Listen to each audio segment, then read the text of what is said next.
The teacher evaluation process can be stressful, and one of the most stressful parts can be getting observed, especially if you don't get observed frequently. So you might be wondering, how do I prepare to be observed? Or do I just prepare in the same way I do every day? Well, yes and no. So obviously, all teachers should be doing their best work every day because that's what our students deserve and that's what our students need.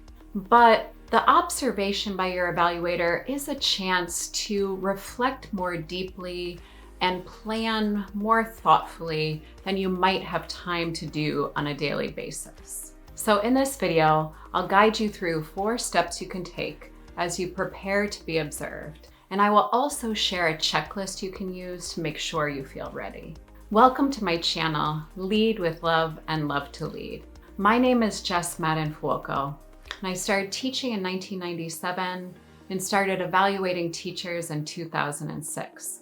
So I have a lot of experience both with being observed and with conducting observations of teachers. So of course, the overall goal of the teacher evaluation process is to support you in improving your practice. So as you prepare for the observation, you want to be thinking about and doing work that will help you be improving your practice for your students. So I encourage you to think about this as an opportunity to really deeply reflect and thoroughly plan. So step number 1, plan your lesson. So to begin, I want to walk you through some questions and ideas to think about as you plan the lesson that your evaluator will observe. So for experienced teachers, you might not write out a full lesson plan every day, but for this specific observation, you might want to consider doing that because it's a good way to think through all the details of the lesson.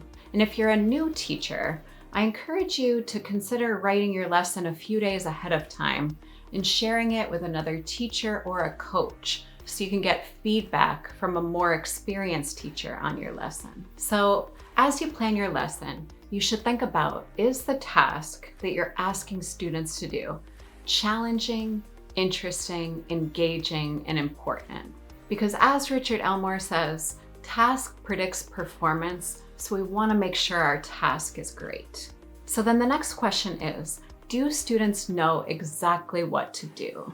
So for this, you want to think about having a clear task that's accessible, not too complicated, and not the type of task that's really new or different or too many steps that students are unfamiliar with. The next thing to consider as you plan is you want to make sure you address past feedback. So if your evaluator praised some things that you did in a prior lesson or in an evaluation, you want to make sure you continue doing those things that had a positive impact on students. And if your evaluator raised concerns in a prior observation or in a prior evaluation, you want to make sure you read those and really carefully address those concerns as you plan this lesson. The next thing to think about as you plan is you want to make sure you're addressing the school goals or focus areas. So if your school's focus area is literacy, you want to make sure you have literacy built into your lesson plan. Then the last thing I encourage you to think about as you plan is what is important to this specific evaluator. So if I were your evaluator, I would encourage you to think about planning some part of the lesson where students have an opportunity to connect with one another and build relationships. Or if my colleague Amanda, the math coach at my school, was your evaluator, I would make sure that you're building into the math lesson time for students to really make sense of the math and develop their conceptual understanding. So another thing I encourage you to think about is, does your evaluator have any pet peeves or triggers of things that really bother them that they don't want to see? So for example, some evaluators really don't like it when students are on websites on their laptop that they're not supposed to be on. So you'd want to make sure to plan for that as you're thinking about this lesson. Step number 2, prepare your classroom. So I encourage you the day before or a few days before you're going to be observed to just take a look around your classroom and make sure it's as tidy and organized as you'd like it to be. So as you prepare your room, I also encourage you to think about any expectations at your school about what's supposed to be on the board or what's supposed to be on the walls, and make sure you have those ready prior to the day of your observation. So step number 3, day of the observation. Now, what you want to make sure you have ready on the day of is you want to think about when the observer walks into your classroom, how will they know what students are learning or doing? So there's different ways to approach this. You can have the information on the board in your classroom. You can have a link that the evaluator can access. If students are working on something on their laptops, the evaluator could access it by a link. Or you could have a slide projected where the evaluator and students can see what they're supposed to be doing at any point in the lesson. Or you could have a student, when the evaluator walks into the room, you could have the student hand the evaluator a handout so that the evaluator has their own copy. And also, ideally, you'll have students who can explain to the evaluator what they're working on. And this is a great example of something that really helps our students too, because it's always good for students to have a visual reminder of what they're supposed to be doing at any point in the lesson. Step 4, during the lesson. So I encourage you to greet the observer when they enter. You can say welcome, and if you know the person's name, you can say welcome and then the person's name.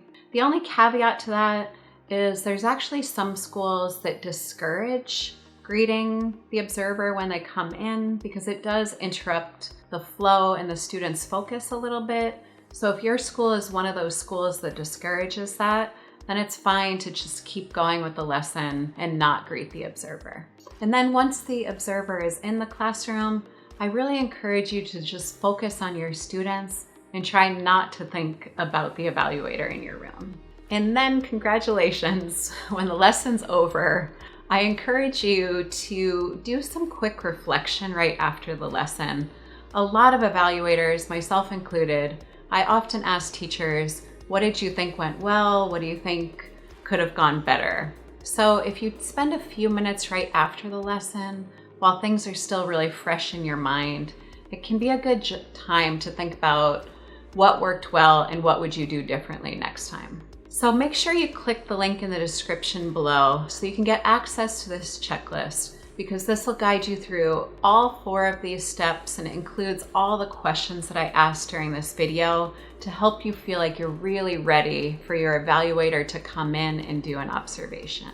And remember to think about this preparation as a time to reflect on your practice and improve your work, which we're all doing every day as we try to do better for our students. So thank you so much for watching this video. If you're interested in the topic of teacher evaluations, I've got lots of other videos on my channel. And if this video is helpful, give it a thumbs up, click that subscribe button and the notification bell so that you know about future videos.